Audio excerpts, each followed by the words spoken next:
So this video is my first request. With Star Trek Discovery taking place in the Prime timeline, it's been asked what exactly that means. So I thought, as well as answer that question, I'd showcase some differences between the Prime timeline, the Kelvin timeline, as well as look at some other fascinating Star Trek realities. But let's start post Star Trek Nemesis with an explosion, of course. 2387. A supernova unlike any other in recent history threatens the galaxy. The use of red matter, a hyperdense substance that can be used to generate artificial black holes, is entrusted to Ambassador Spock, who successfully delivers it into the heart of the exploding star, neutralizing the cataclysm. Unfortunately, Spock was too late to save Romulus, and the planet was destroyed. Nero, a Romulan captain of the mining ship the Narada, witnesses Spock's failure and, driven by grief, moves to intercept Spock's ship. They were both pulled into the black hole. The singularity acted as a rift in time and opened up again, if again is the right word, in the year 2233, some 154 years in the past. This is what's known as the point of divergence. It was here that the Narada encountered the USS Kelvin, the ship with Kirk's father aboard, and here that history is altered. Nero destroys the Kelvin, blaming the Federation for Spock's failure, and sets about the creation of an entire new series of events. Two realities, existing side by side, now following their own separate paths.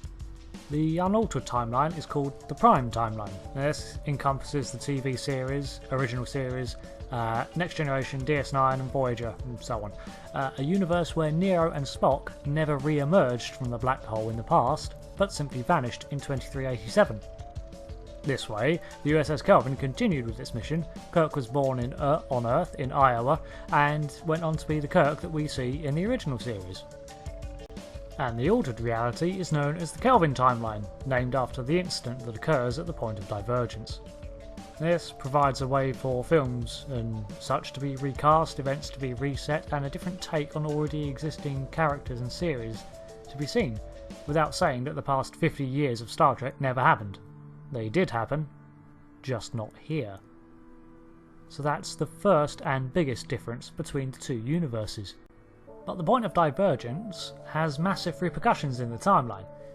Some in Starfleet end up adopting a more militaristic attitude when it was made aware of the superior technology of the Narada, akin to when the Enterprise D encountered the Borg. As a result, ship design is radically changed. 2245 saw the launch of the original USS Enterprise, while in the Kelvin timeline, the Enterprise took much longer to complete, being launched some 13 years later in 2258. The longer design time can be seen reflected quite clearly in the sheer scale of the vessel, at an estimated 735 metres compared to the original series' 287 metres. It's over twice the size. Holy crap, that makes the JJ Enterprise bigger than a Sovereign class? Damn, JJ, how big was the Vengeance? Let's have a look. Dreadnought class. That's okay. 1,450 metres? What the heck? What? That's huge! Back to timelines. I mentioned others. Well, interdimensional and alternate realities are hardly something new to Star Trek. Voyager's Year of Hell, its twice over return to Earth, and a Borg overrun version of Earth from the film First Contact, just to name a few. But probably one of the most well-known universes is the Mirror universe, featured prominently in DS9 as well as appearing in both the original series and Enterprise. Now this was a dark reflection of the Prime universe, where many characters existed, but where Starfleet was instead the Terran Empire. The point of divergence occurred in this reality much further back in history. I mean, the earliest reference we have is referenced in Enterprise, and I think it's 1955, and this is when the Terran Empire was a political unit, but the first event we witness is in First Contact, with alien life in 2063. Same as the Prime universe, except in this universe, Zephram Cochrane's greetings to the first Vulcans on Earth was much less hospitable. This universe's timeline parallels the Prime universes. However, the way of life is far more vicious and full of military and political intrigue, betrayal and conquest. In 2155, in this universe, the Tholians created an interphasic rift to the Prime universe in the year 2268.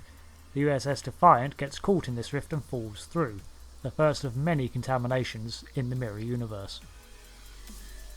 I'm going to leave the history of the Mirror Universe there, as it is a complex topic that spans the history of the shows itself, and this video is going to be long enough without it. But amongst other interesting timelines is the temporary one created by the Enterprise C, when it was not destroyed during the Battle of Narendra 3 defending a Klingon outpost. As a result of it appearing to have fled, the Klingon Federation tensions were not relieved by its honourable sacrifice, and war eventually erupted.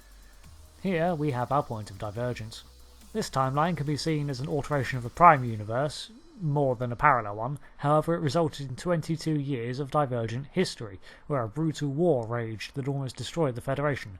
Militaristic uniforms, armed crewmen and Starfleet operating at a state of constant alert led to a vastly different couple of decades. It wasn't until the Enterprise D restored the older vessel to the year of its destruction that the Prime timeline reasserted itself.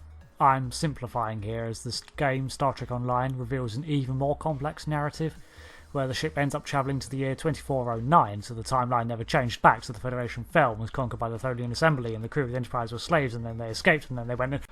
Oh, and that means that this timeline continued on as another reality, and...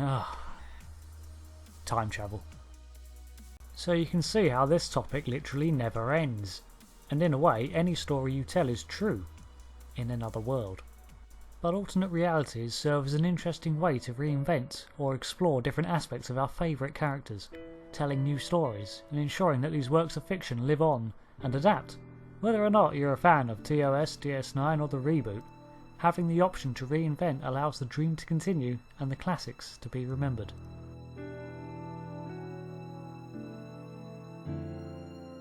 Thanks for watching. If it's not apparent by now, delving into timelines and parallel universes is a mess of timey-wimey stuff, and laying it out simply quickly becomes less so.